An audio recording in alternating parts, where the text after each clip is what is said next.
Okay, thank you very much. Wow, sarap naman.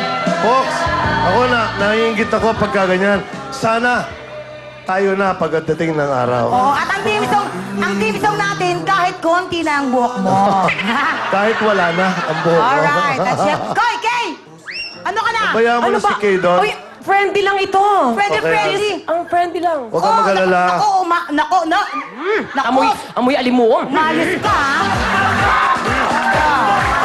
Hoy! Kung iyan, amoy alimuom, ito amoy dighay. O, tayo. Ikaw na. Halika na. Kanya-kanya Wow. itong trip. Amoy Vicks naman yung iyo. Siyempre! Baka masara tayo. Huwag kang ganyan. Oh, ito naman, tawagin Okay, na natin. Maricar, ito ang susunod natin si Maricar. Maagang naging ina sa mga dahil sa kanyang mga kapatid. Maricar, Ibang klase naman ang kwento ng buhay nito, okay? iba ito. Alright, Maricar, welcome. At ito naman ang aming unang katanungan sa'yo. Para kanino ang team song mo na The Greatest Love of All? Kanino mo inaala yan? Para po sa aking sarili at sa mga kapatid ko po. Ano ba ang istorya na sa likod ng Greatest Love of All na yan? Kasi po, ma'am, magmula po nung nawala ang aking ina, ako po ang tumayong magulang sa apat na kapatid ko po. Ilang taon ka nung iniwan kayo ng nanay mo, nang sumakabilang buhay siya? 10 taon lang po ako, tapos yung bunso po namin is 9 months old lang, ma'am. Ikaw ba ang nagtrabaho sa lahat ng pamumuhay ng mga kapatid mo? Ilan ang kapatid mo? 4 po, sir, na lalaki po sila lahat. Bakit kinakailangan ikaw? Kumusta yung mga parents mo? O, yung may wala ba kayong mga kamag-anak, tito, tita na pwedeng tumingin sa inyo? Dahil po siguro masama na po yung tingin nila sa aking ama na magmula po nung namatay yung nanay ko. Pinabayaan niya na po kasi kami, ma'am, na puro na lang siya paglalasing at hindi nila kami inuunawang may pamilya pa siyang naiwanan. Kaya napilitan na po akong magtrabaho pagka-graduate ko po ng high school. Ako na po ang nagtatrabaho para may maibigay ako sa mga kapatid ko or makain man lang sila. Okay. Kasi, di ba, 10 years old ka nung maaga kang humarap sa mga responsibilidad dahil ang nanay mo nga, sinabi mo, iniwan kayo. Bilang isang bata na dapat naglalaro ka lang, di ba? Nag-aaral? Oo. Paano mo naharap yun, di ba? Yun nga po, ma'am, ang masakit. Kaya po, yun nga po ang napili kong kanta kasi nainggit po ako sa mga kabataan na may magulang at nakakapaglaro ng malaya at nagagawa yung gusto nila. Ay, palibasa po ako. Andyan ako nag-aalaga ng kapatid, maglalaba, magluluto po sa kanila. Kasi wala pong tumutulong sa amin. Napakabait mong anak, ha? Asan ang tatay mo ngayon? Nasa probinsya, sir. Iniwanan kayo? Hindi po, sir. Nasa bahay lang po. Wala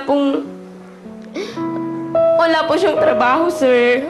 Okay. So, ano? Putol ba paa niya? Wala siyang kamay? Ano? Hindi naman po, sir. Tawag dito. hindi Sino ata ang, maganda. kanino ka tumutuloy dito sa Manila? Namamasukan po akong katulong, ma'am, dito po sa Dapitan. Dito. Tapos yung mga kapatid mo ang kasama ng tatay mo sa probinsya? Alam mo, Opo. Poki, kaya nakakahanga siya. Alam mo bang pinagtapos niya yung mga kapatid niya? Siya lang. Dapat yung Okay. tatay. Tay, relax ka lang dyan. Tagal na. Okay. So, syempre na bigay mo ng maaga yung responsibilidad na hindi naman dapat ikaw. Kung ikaw ang tatanungin para sa sarili mo, ano ba yung pangarap mo para matupad at para ma-share mo naman dun sa mga kapatid mo? Ikaw, ano ba yung pangarap mo para sa sarili mo?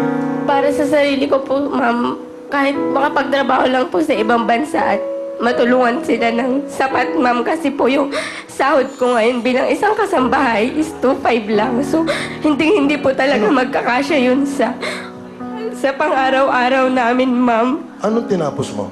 High school lang, High sir. school? Opo, sir.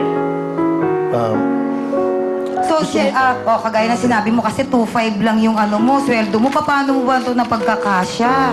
Ma'am, minsan po, advance na po ako para lang maibigay yung pangangailangan ng mga kapatid ko. At eto po kami nung maulila lamang. Oh.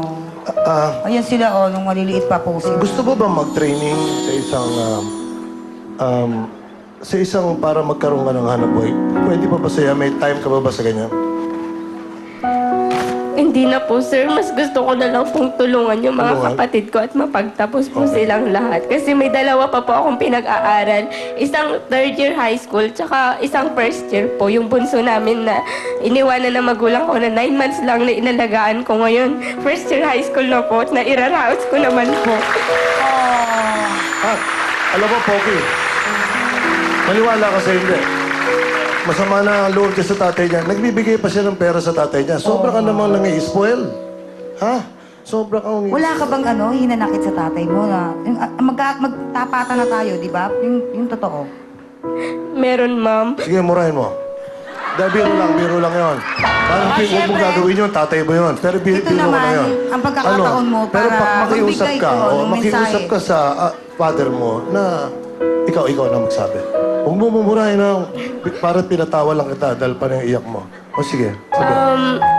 Tay, kung nanonood ka man ngayon, kahit pinabayaan mo kami, mahal na mahal ka namin at may chance ka pa para magbago maaga pa, Tay. Sana ipakita mo naman na mahal mo rin kami dahil ako po ginagawa ko ang lahat para po sa mga kapatid ko, hindi na po sa sarili ko.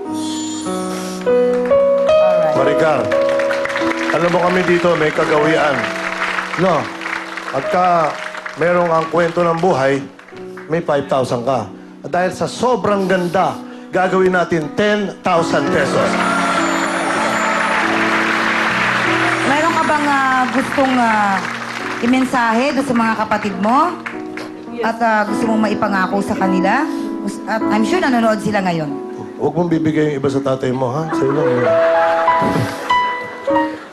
Sige, Mga sige. kapatid ko, kung nanonood man kayo, lahat gagawin ni Ate Maricar para sa inyo, alam nyo yan. At mahal na mahal ko kayo, sana man lang pagbutihin nyo yung pag-aaral nyo. Kahit yun lang, masayang-masaya na ako. Okay, Maricar, haharanahin ka ni Marco. Pero tandaan mo to, maski na masama ang tatay mo yan, mahalin mo yan. Totoo yan, Okay, totoo yan. tatay mo yan eh, okay. Okay, Alright. yun na si Marco Sison para haranahin.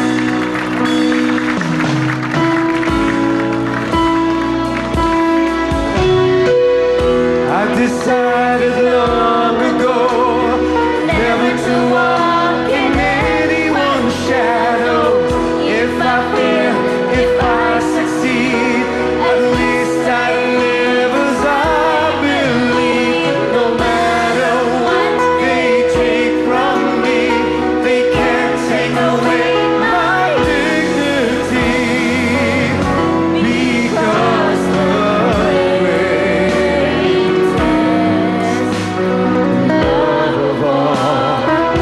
is happening to me. Oh, I found the